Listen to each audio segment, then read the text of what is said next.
Human Eye and the Colorful World lecture. This is a quite simple and a short topic, so I hope it'll be interesting. So, let's start with the human eye. The human eye is obviously one of the most important organ in any living organism, right? As you all know, it's a sensory organ. It helps us to experience vision. Vision is nothing but a method of visualizing objects which we usually come across.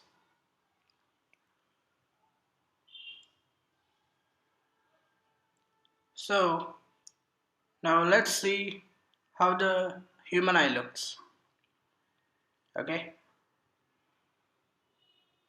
so given below are some of the pictures of the human eye. As you all know, some beautiful human eyes.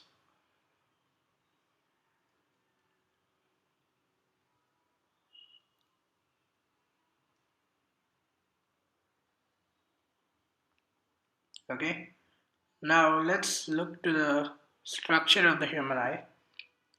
So, coming to the scientific aspect of the human eye, now is the time to analyze the biological features of the human eye. Given below is a picture which you will usually find it in any of the book. So this is actually the how it looks for a biologist. Now let's learn about the functioning of the human eye. So in a simple word, the human eye is just like a camera. Its lens system forms an image on the light sensitive screen called as a retina. The light enters the eye through a thin membrane called cornea. It forms a transparent bulge on the front surface of the eyeball. The eyeball is approximately spherical in shape.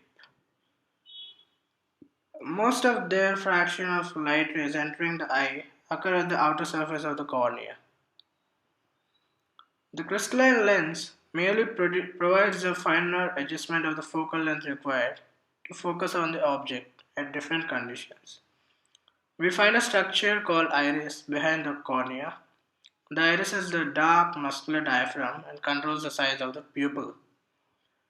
The pupil regulates and controls the amount of the light entering the eye. So basically, it's a very complex cascade of reactions involved, which you'll be understanding it slowly. Now, in continuation, the eye lens forms an inverted real image on the object on the retina. The retina is a delicate membrane having enormous number of light sensitive cells. Okay, these signals are then sent to the brain with the help of the optic nerves. Okay, now the brain interprets these signals and finally processes the information so that we can perceive the objects which are just in front of us. This is how we see an object. So coming to the eye lens, the eye lens is composed of a fibrous and a jelly-like material. Okay, it's composed of a fibrous and a jelly-like material. Its curvature can be modified to some extent with the help of the ciliary muscles. The change in the curvature of the eye lens can thus change the focal length. When the muscles are relaxed, the lens becomes very thin so that its focal length increases. Fine?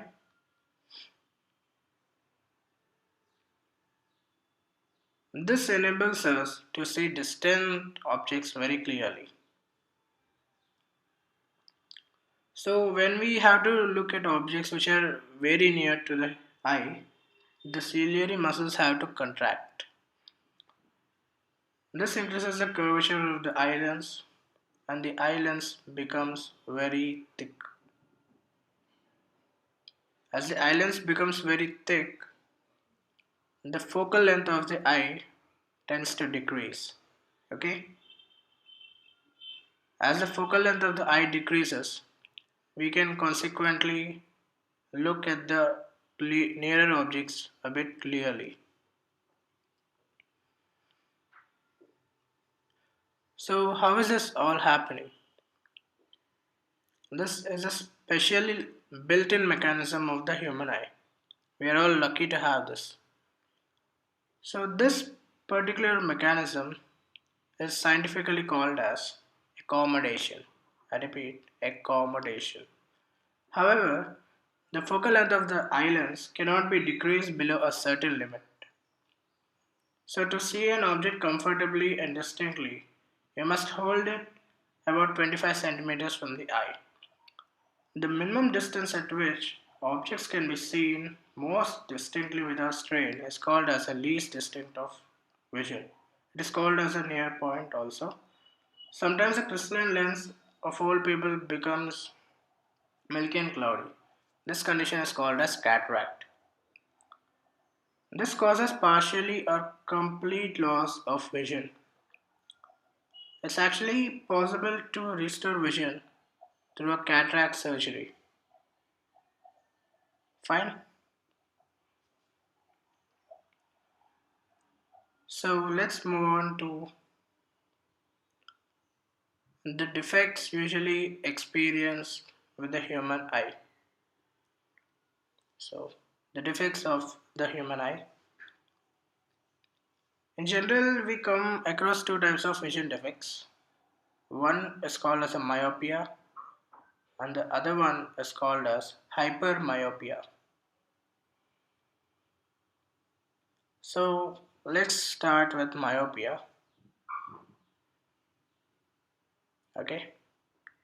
So a person with myopia can see near objects clearly but cannot see a distant object. A person with this defect has far point nearer than infinity. So in a myopic eye, the image of the distance is formed in front of the retina and not at the retina. This defect may arise due to excessive curvature of the eyelids or elongation of the eyeball. Fine. Then how do we correct this defect? It has to be corrected, right? So for a patient suffering with myopia, certain correction has to be done.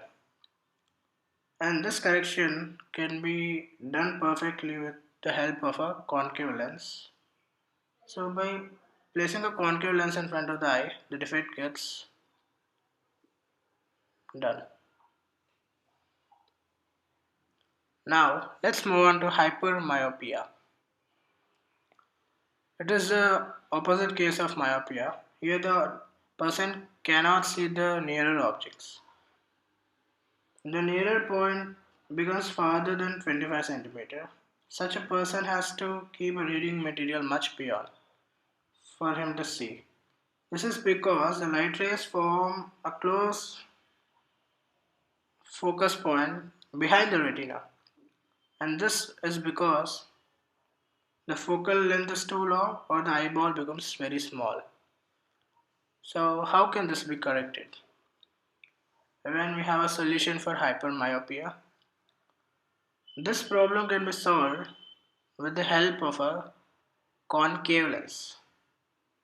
Sorry, convex lens, not a concave.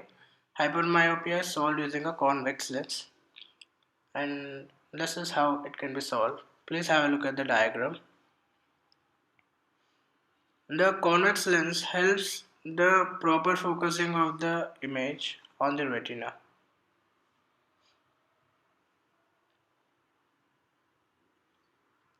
Now, let's discuss about a special phenomena.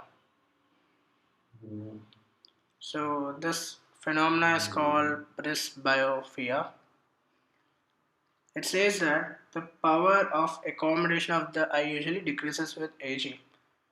So, nearby objects comfortably and distinctly without corrective eyeglasses.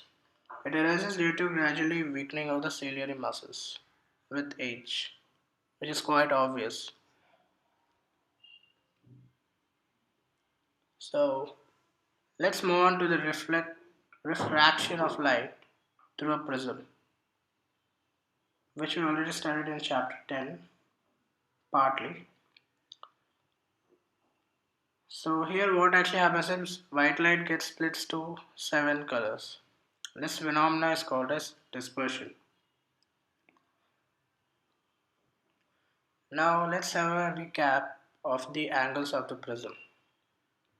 Please have a look.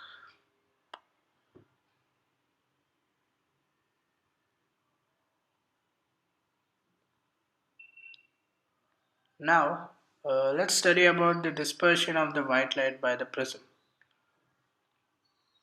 We all know that the prism splits the white light into waveguide, and these 7 sets of colors are called as a spectrum.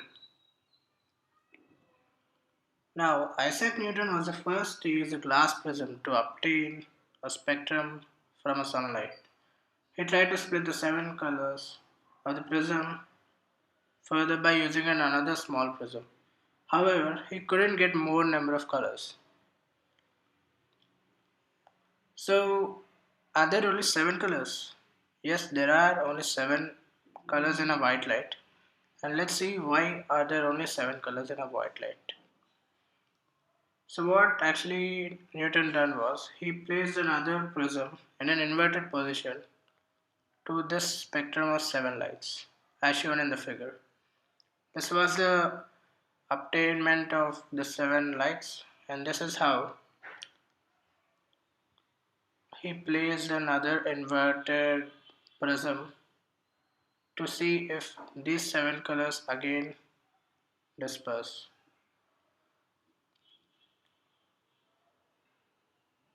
So he put a second prism on the other side of the primary prism in this way, and what he saw that again a white color was observed. So he finally concluded that white color only has 7 colors of Abgayar only. Now let's study about the rainbow formation. A rainbow is a natural spectrum appearing in the sky after a rain shower, right? So it follows the same principle. It is caused by the dispersion of the sunlight by tiny water droplets present in the atmosphere. A rainbow is always formed in a direction opposite to that of a sun. Remember this. The water droplets act like tiny prisms. They refract and disperse the incident sunlight and then reflect it internally and finally refract it. Please have a look at the diagram.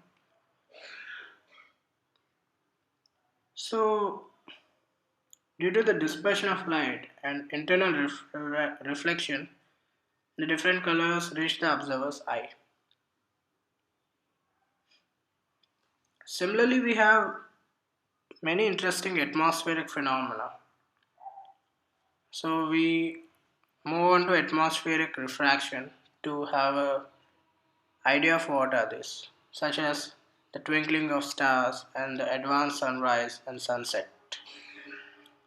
Now let's proceed with the twinkling of stars. The twinkling of a star is due to an atmospheric refraction of starlight, right? The starlight on entering the Earth's atmosphere undergoes refraction continuously before it reaches the Earth.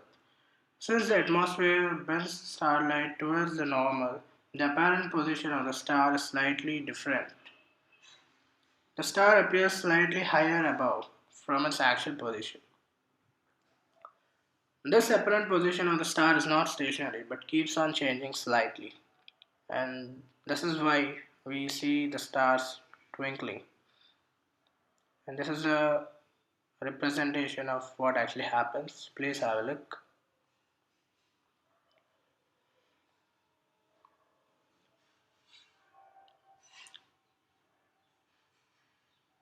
Similarly, we have another phenomena of advanced sunset and sunrise, which means that the sun is visible to us about 2 minutes before the actual sunrise and 2 minutes after the actual sunset. But actual sunrise, we mean that the actual crossing of the horizon by the sun, right? The time difference between the two sunset and sunrise is about 2 minutes, okay? So, given In the diagram below is how this phenomena occurs. This is because of the atmosphere and the varying refractive index of it. Now let's study about an interesting phenomena called as the Tyndall effect. Coming to the definition of Tyndall effect, it is a phenomena of scattering of light by colloidal particles, and this effect is called as Tyndall effect. This phenomenon is seen when a fine beam of sunlight enters a smoke-filled room through a small hole. This scattering of light makes the particles visible.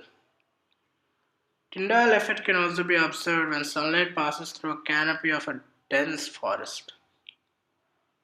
At least you must be knowing this, right? So coming to the last part of this lecture, which is the summary.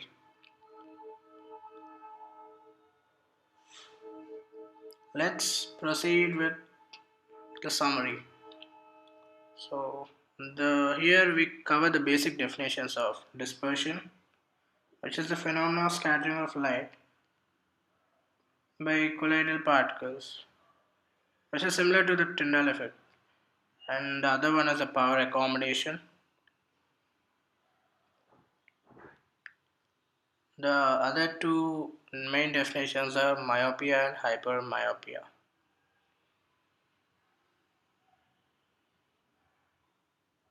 That's it.